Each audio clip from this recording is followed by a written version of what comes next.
medindo as coisas com esta escala diminutiva, deprimente, autocastradora no fim das contas. Não é isso? Então, eu dizer, olha, 60 e 70 anos é a idade com que os filósofos produzem o que tem de melhor. Né? Todos foram assim. Mesmo em épocas em que a duração média da vida era menor.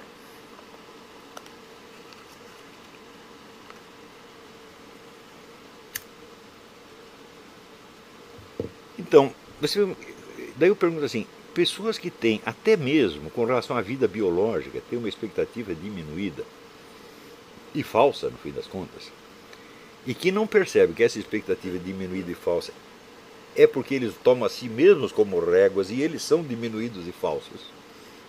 Então esse sujeito não tem a menor ideia da sua situação na vida. Está completamente alienado, fechado dentro de uma ilusãozinha, e o que quer que ele pense sobre a política será igual.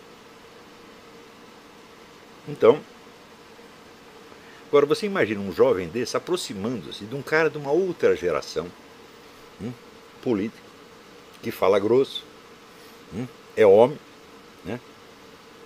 E é um safado, barraposa velho. O político come esse rapaz no café da manhã e palita os dentes com os ossinhos. É óbvio isso aí. Então, você imagina a cabeça de um FHC, a complexidade da cabeça. O FHC é alguma coisa de ciência política que ele entende. Ele é capaz de pegar uma situação e ver as contradições que tem ali, e é capaz de jogar com as contradições. Pior ainda, até o Lula é capaz de fazer isso. Mas essa molecada que está aí bancando o líder, eles não são capazes de fazer isso de jeito nenhum. Eu fiquei muito impressionado com esse negócio desse Osterman dizer, o Olavo deu opiniões contraditórias sobre o golpe militar. Eu falei, escuta, mas essas duas opiniões contraditórias, na verdade, dei 50. Né? Todas elas são contradições porque são problemas, evidentemente. Eu estou tentando montar o quadro. Eu até agora não tenho nenhuma conclusão sobre o negócio de golpe militar. Né? Se eu tivesse, eu teria escrito um artigo fechando o diagnóstico, mas não consegui fechar ainda. Por quê? Falta informações. Você saber o que se passa dentro do Estado-Maior é muito difícil. Só quem está lá dentro é que sabe. Então as discussões militares às vezes ecoam um pouco nas discussões do clube militar. Às vezes. Mas eu já estive nos dois lugares e posso lhe garantir o que se pode falar dentro do clube militar, uma coisa, o que se pode falar dentro do Estado-Maior é outra coisa. Dentro do Estado-Maior se pode falar qualquer coisa. A discussão é 100% livre. Num clube militar não, tem certas coisas que já não deve falar, não pega bem, você já tem um problema de opinião pública.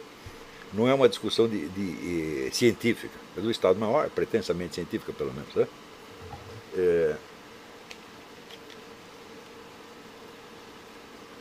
Nós estamos nas mãos de pessoas que não são capazes de articular um problema, meu Deus do céu. E isso aí é regra geral. Mas eles estão lidando com outras pessoas de outra geração que essas sim sabem articular um problema e sabem o que fazer. Então eu penso, se eu fosse um tucano, o que eu faria diante dessas movimentações populares? Eu chego lá, quero subir no palanque, os caras não me deixam, cospem na minha cara e me mandam embora. E eu digo, pô, eu vou sofrer tudo isso por causa dessa Dilma? Não, de jeito nenhum, nós temos que nos livrar dela e livrar o nosso. Como fazer isso? Não podemos manipular as massas. Mas existem pessoas que foram apontadas pela mídia como líderes da manifestação ex post facto. Você vai dizer, por exemplo, que a massa saiu às ruas convocada pelo Fábio Osterman ou pelo Kim Kataguiri? Não. Elas nem sabem quem as convocou. A palavra de ordem se espalhou na internet, foi uma coisa de louco, muito rapidamente. A pessoa mais popular que havia ali era o Lobão. O Lobão gritava, vem pra rua, todo mundo ia. Então o único sujeito que poderia posar como líder se quisesse seria o Lobão. Fui eu que convoquei. Foi a minha voz que chegou neles. Os outros não, os ilustres desconhecidos. Eu também não posso ser apontado como líder, porque eu não gritei vem pra rua, eu só me limitei a observar e falar, se precisar de alguma coisa, eu dou uma forcinha aí, de longe. E além disso, disputar a liderança dessas coisas seria um absurdo para mim, porque política é uma atividade que você deve iniciar aos 20 ou aos 30 anos, aos 40 no máximo. Não é isso? Já existiu o caso de pessoas que começaram a carreira política aos 40 anos, mas depois dos 40, ninguém. Absolutamente ninguém. Então, para mim não está na hora. Eu já estou fora disso aí faz tempo. Mas, uma coisa que me chamou a atenção é o seguinte: naquelas passeatas havia milhares de pessoas com cartaz Olavo tem razão. Então, bom, se tem alguma pessoa que funcionou como símbolo, não como líder, mas como símbolo da manifestação, fui eu. Não é isso? Não tinha mais ninguém. Não tinha ninguém nem com o cartaz do Lobão. Muito bem com o cartaz de Fábio Osterman, nem Kim. Só tinha uma figura, que era eu. Deu muito bem. Daí você vê, a mídia vai entrevistar quem? Este? Não. Pega um cara chamado Kim, ou outro, pessoas insignificantes, e faz deles os líderes. Foi a mídia que fez isso.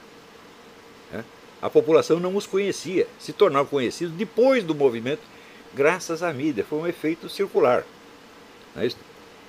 Então, prepara esses meninos para que eles sejam comidos pela elite tucana. E eles foram comidos. Então, aí, você vê o Paulo Giraldelli dizia o seguinte: esse negócio de pedofilia não tem problema nenhum, porque são os meninos que querem dar para os adultos. Essa teoria é falsa, mas na política ela é real. São os menininhos que vão tudo lá em Brasília oferecer as bundinhas para os políticos. É ou não é? Estou mentindo? Então, para poder ser comido por pessoas ilustres, como Hélio Bicudo, Miguel Reale Júnior, Fernando Henrique Cardoso, Zé Serra, Aécio Neves, entendeu? Então é uma coisa tão obviamente impotente, fraca, autodestrutiva, tá certo? E moralmente condenável, que nem precisa continuar analisando, está na cara. Agora, por que isso acontece? Acontece porque as manifestações de março e setembro foram ejaculações precoces. Você, obviamente, não tem líderes preparados. Não tem ninguém.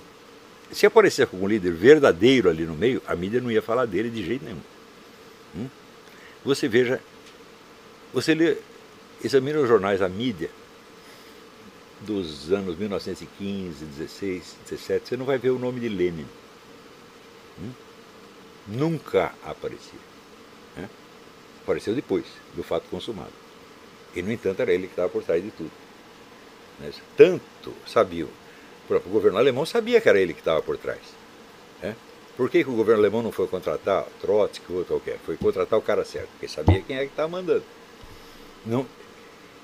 Agora, você acha que o governo alemão, alguém era ele idiota de se guiar por informações da mídia? Não, o governo tem seu próprio serviço secreto, ele tem suas próprias informações. E ele sabe quem está mandando. Então, quer dizer, se houvesse um líder verdadeiro ali, ele estaria desaparecido da mídia.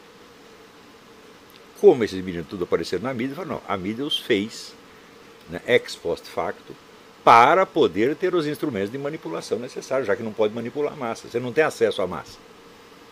Você acha que se o Zé Serra convocar uma passeata amanhã, quantas pessoas vai ter? Vai ter menos do que na passeata do MST. E todo mundo que vai lá vai jogar tomate nele. O Aécio Neves, bom, ele quase chegou a ser um herói nacional, mas ele preferiu ser mais um puxa-saco oficial. Tá certo? Então, ele está queimado completamente. Todos esses estão queimados. Então, não temos acesso à massa, mas podemos pegar este líder, chamar para uma conversação, oferecer algumas vantagens, e dar para eles a ilusão de que, com uma certa facilidade, nós tiramos a Dilma daí e daí está tudo resolvido. E foi exatamente isso que aconteceu. Qual é o problema aí? O problema é a falta da elite cultural. Não surgirá uma elite política capaz sem uma elite cultural antes. Isto é impossível. Ainda que a situação se precipite, como de fato se precipitou, por efeito do cansaço popular. O povo cansou disso aí. Então você tem, de fato, uma explosão espontânea. Que se tivesse um líder para aproveitá-la, viraria uma revolução. Como os líderes são esses que tem aí, o que era uma revolução, o que parecia, o que tinha todos os meios para ser uma revolução, virou um conchavo de gabinete com o seu Miguel Reale, seu Bicudo, etc., para salvar o quê? Salvar a tradição histórica dos movimentos de esquerda. Nós que lutamos pelas diretas já, nós que lutamos. É?